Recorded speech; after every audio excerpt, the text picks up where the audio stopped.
یہ اللہ کے ساتھ تمہاری نمک حرامی ہے۔ اللہ کے بندو، مالک نے خالص اپنی بندگی کے امتحان میں تم کو ڈالا ہے، زندگی دی، عقل و خرد سے نوازا، اپنی کتاب اتاری، اپنے انبیاء اور آخری نبی صلی اللہ علیہ وسلم کے ذریعے سے بتا دیا کہ یہ سارا کچھ امتحان ہے آخرت کی زندگی کے لیے، کہ یا تو ہمیشہ کی عیش کی زندگی گزارو گے یا ہمیشہ آگ کے اندر جلتے رہو گے۔ تو 10 20 50 سال کی یہ زندگی ہے، اس میں تمہیں اللہ نے ایک ہی امتحان اور آزمائش میں ڈالا ہے کہ اس کی زمین پر چلتے ہو، اس کی ہواؤں میں سانس لیتے ہو، اس کے پانی سے پیاس بجھاتے ہو، اس کے پیدا کیے ہوئے رزق سے اپنا پیٹ بھرتے ہو۔ اس نے تم کو اولاد دی ہے اور خاندان میں کنبہ عطا فرمایا، آپس میں محبت پیدا کی تاکہ زندگی کا یہ دور جو مختصر ہے یہ اچھی طرح سے گزار لو۔ فرمایا یہ سب کچھ دینے کے بعد اس نے اللہ کے بندو تم سے ایک ہی بات مانگی ہے کہ فدوہ مخلصین لہ الدین، کہ اسی کو اپنا آقا اور مالک سمجھو جب کوئی ضرورت پیش آ جائے، کوئی مشکل درپیش ہو، کوئی خواہش، کوئی آرزو، کوئی تمنا کروٹ لے، تو فرمایا اس کے لیے اپنے ایک ہی مالک کو آواز دو اور پکارو کہ اس کا خزانہ بھرا ہوا ہے، وہ دل کی بات سے واقف ہے، ہر جگہ سے ہر پکارنے والے کی بات سن کر اس پر فیصلہ کرتا ہے۔ تو یہ اللہ کا ایک مطالبہ، مالک کی ایک بات ہے کہ لوگوں تم کو اس دنیا میں خالص اپنی بندگی کے لیے میں نے بھیجا ہے، اور اسی بندگی اور ایمان کے اوپر پھر فیصلہ کروں گا، یا تو آگ تمہارا مسکن ہوگی اور یہ بہاروں پر بہاریں ہیں جن کی براتیں کبھی ختم نہ ہوں۔ تو اس لیے اللہ کے بندو ہر مسئلے میں اپنے مالک کو اپنا اکیلا مالک مان کر اس کے سامنے جھکو، اس کے سامنے فریاد کرو، گود پھیلاؤ،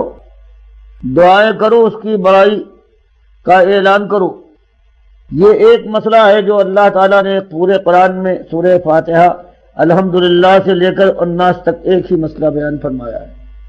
باقی جو قرآن کے اندر ہے وہ اسی مسئلے کی تفسیر ہے، جس کو آج امت مسلمہ ایسے بھلا چکی ہے گویا کبھی اس نے یہ بات سنی ہی نہیں تھی۔ ابھی 1 مہینہ گزرا ہے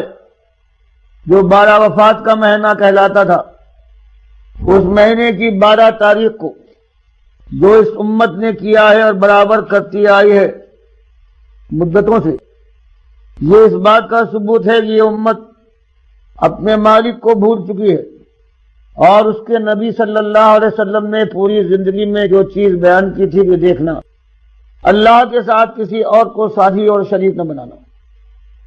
اور کہیں میرے ساتھ یہ ظلم نہ کرنا کہ جیسے عیسائیوں نے عیسیٰ علیہ السلام کو اللہ کا بیٹا بنا دیا تھا، کہیں میرے ساتھ یہ ظلم نہ کرنا، مجھے جب یاد کرو تو مجھے اللہ کا رسول مانو، اللہ کا بندہ مانو، بس میری حیثیت یہ ہے۔ اور اس امت کا آج یہ حال ہو گیا ہے کہ وہی رسول صلی اللہ علیہ وسلم جو شرک اور کفر کے خلاف زندگی بھر جنگ کرتا آیا ہے، آج اس کو اللہ کے ساتھ شریک ٹھہرایا گیا ہے۔ کہیں یا رسول مدد کی آواز بلند ہوتی ہے، کہیں یا اللہ اور یا محمد لکھا جاتا ہے مسجدوں میں، دکانوں میں، مکانوں کے اندر۔ کہیں حال یہ ہے کہ اللہ کی نذر و نیاز کے بجائے یہ حلوہ پکتا ہے، اور یہ نذر و نیاز ہوتی ہے محمد صلی اللہ علیہ وسلم کی، اور نذر و نیاز یہ عبادت ہے اللہ کے لیے جائز اور سزاوار۔ اللہ کے علاوہ کسی اور کے لیے ہو تو کفر و شرک۔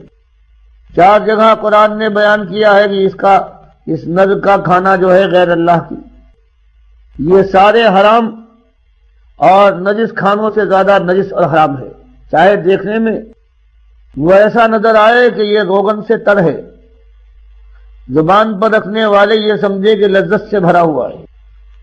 لیکن مالک نے قرآن کے اندر غیر اللہ کی نذر و نیاز کو 4 جگہ بیان فرمایا کہ یہ سور کے گوشت سے زیادہ حرام اور نجس اور شرک ہے۔ تو آپ نے دیکھا کہ اپنے نبی کے ساتھ اس امت نے کیا کچھ کیا ہے، اور ان کا بڑا سے بڑا ہے، وہ کبھی تقریر کرتا ہے اور اس کے بعد پھر اس کی زبان سے آخر میں نکلتا ہے یہ سب تمہارا کرم ہے آقا، کہ بات اب تک بنی ہوئی ہے، اور مراد آقا سے اللہ کے نبی صلی اللہ علیہ وسلم کو لیتا ہے، اللہ کو نہیں۔ آج کا یہ جو اللہ کا دشمن ہے چاہے کلمہ پڑھتا ہو، ہاں اللہ سے مراد لی جائے کہ ہاں آقا مالک ہے، اس کا کرم ہے، یہ بات الگ۔ لیکن آج اس امت کا عقیدہ یہ بن گیا ہے کہ یہ اللہ کے نبی صلی اللہ علیہ وسلم ہے جن کی کرم فرمائی ہے، جن کی رحمت ہے، جو حاضر و ناظر ہے، عالم الغیب ہے، مختار کل ہے۔ اب اللہ نے ان کو اختیار دے دیا ہے، مالک الگ ہو گیا ہے کہ جس کو چاہو تم دو اور جس کو چاہے محروم کرو۔ تو اس طرح سے اللہ کے ساتھ یہ جو ظلم ہو رہا ہے اس کو شرک کہتے ہیں، اور شرک کے بعد اگر کوئی توبہ نہ کرے تو مالک قرآن میں فرماتا ہے یہ 18 انبیاء ہیں۔ سورہ الانعام میں نوح علیہ السلام سے لے کر سارے انبیاء کا ذکر، موسیٰ اور عیسیٰ علیہ السلام، حضرت ابراہیم علیہ السلام، سب کا نام بنام اللہ نے ذکر کرنے کے بعد پھر فرمایا کہ لوگوں سمجھانے کے لیے وَلَوْ أَشْرَكُوا، بفرض محال انبیاء شرک نہیں کرتے، لو اشرکو، اگر کہیں یہ شرک کر بیٹھتے ایک اور توبہ نہ کرتے، لَحَبِطَ عَنْهُمْ مَا كَانُوا يَعْمَلُونَ، تو زندگی بھر کا جو ان کا کام اور جو عمل تھا وہ سب برباد کر ڈالتا۔ کہیں مالک اپنے نبی صلی اللہ علیہ وسلم سے خطاب کرتا ہے، فرماتا ہے وَلَقَدْ أُوحِيَ إِلَيْكَ وَإِلَى الَّذِينَ مِن قَبْلِكَ، کہ وہی ہماری طرف سے پہلے جتنے رسول گزرے ہیں ان تک آئی ہے، اور آپ کو اسی وحی سے نوازا جا رہا ہے۔ اور وہ بات یہ ہے لَئِنْ أَشْرَكْتَ لَيَحْبَطَنَّ عَمَلُكَ وَلَتَكُونَنَّ مِنَ الْخَاسِرِينَ، کہ بفرض محال ہمارے آخری نبی ہے محبوب ترین، اگر بفرض محال آپ بھی ایک شرک کر بیٹھے تو سارے اعمال آپ کے برباد ہو جائیں گے، مالک کے دربار میں دیوالی ہو کر پہنچیں گے۔ اسی بات کو بخاری مسلم کی نبی صلی اللہ علیہ وسلم فرماتے ہیں کہ من مات یشرک باللہ شیئا دخل النار، کہ جو اللہ کے ساتھ ایک شرک کر کے مر جائے چاہے جتنے بڑے اس کے اعمال ہوں وہ آگ میں جائے۔ ومن مات لا یشرک باللہ شیئا دخل الجنہ،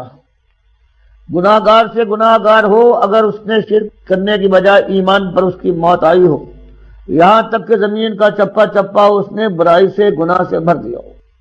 حدیث قدسی میں مالک فرماتا ہے لقیتہ بمثلھا مغفرہ، اگر ایمان کے ساتھ آیا ہے گناہ گار، ایسا گناہ گار کہ ساری زمین اس نے بھر دی، گناہ سے سیاہ کر ڈالی، لیکن مشرک بن کر نہیں آیا ہے، ایمان کے اوپر خاتمہ ہوا ہے، صحت کمزور اور شیطان کے غلبے سے وہ زندگی بھر گناہ کرتا ہے۔ فرمایا ایک دن ایسا آ کے رہے گا کہ میں اس گناہ گار کے ساتھ یہ معاملہ کروں گا کہ اتنی رحمت سے اس سے ملوں گا کہ جتنی اس کی خطائیں ہیں ان کو میری رحمت ڈھانپ لیں گی، اور آخر کار یہ گناہ گار جنت میں پہنچا دیا جائے گا۔ بخاری مسلم کی حدیث ہے کہ مومنوں کا ایسے ہی ایک گناہ گار جو سب سے زیادہ گناہ گار ہوگا جہنم کی آگ میں جلتا رہے گا یہاں تک کہ اللہ تعالیٰ کی مشیت کا وقت آ جائے گا، اور یہ آخری شخص ہے، باقی سارے مومن نکال لیے گئے ہیں گناہ گاروں جن کو اللہ نے سزا دینا مناسب سمجھی۔ یہ آخری جب نکالا جائے گا کوئلے کی طرح سے جلا ہوا، تو پروردگار عالم اس کو نہر حیات میں ڈالے گا، اور اس کی کالب، اس کی جلن، سوزش سب دور ہو جائے گی، حسن و جمال واپس آ جائے گا، فرحت ہی فرحت ہو۔ تو مالک اس سے کہے گا میرے بندے اب مانگ جو تو چاہتا ہے، تیرے دل میں جو خواہش ہو، وہ کہے گا مالک وہ جلن مجھے یاد ہے، اور اب تو حسن و جمال ہے اور دل اور جگر میں ٹھنڈک ہے، اب مجھے کچھ نہ چاہیے، بس یہی کافی ہے میرے لیے۔ لیکن اللہ تعالیٰ اسے مجبور کرے گا، اللہ کے نبی سے ہم فرماتے ہیں یہاں تک کہ جو اس کے سمجھ میں آئے گا مانگتے مانگتے جب تھک جائے گا کہ مالک اب مجھے کچھ یاد نہیں آتا، تو اللہ تعالیٰ اسے کچھ باتیں اور بتائے گا کہ یہ بھی مانگ میرے بندے، تو نے یہ تو مانگا نہیں، اور جب سب اللہ اسے بتا چکے گا پھر کہے گا کہ تو نے مانگا میرے بندے وہ میں نے تجھ کو سب کچھ عطا کیا، اور جو تو بھول گیا تھا اور نہیں مانگ پایا تھا میں نے بتایا، تو نے پھر مانگا تو میں نے وہ بھی تجھے دیا، اور ابو سعید خدری رضی اللہ تعالیٰ عنہ جس بخاری مسلم کی حدیث کے راوی ہیں، وہ کہتے ہیں اللہ کے نبی صلی اللہ علیہ وسلم نے فرمایا، اور پھر اللہ کہے گا کہ تو نے مانگا اور میں نے بتایا یہ بھی دیا اور اس سب کا 10 گنا اور دیا۔ تو یہ ایمان کی یہ برکت ہے جس کو آج لوگ پیراہن سمجھتے ہیں، لباس کی طرح سے جس طرح چاہے پہنے اور جب چاہے اتار پھینکیں۔ یہ ایمان کی برکت ہے کہ سب سے بڑا گناہ گار کائنات کے اندر اس ایمان کی برکت سے جلے گا تو، لیکن برکت کا عالم یہ ہے کہ آخر کار وہ جنت میں پہنچا دیا جائے گا اور جو کہے گا اللہ اس کو دے کے رہے گا۔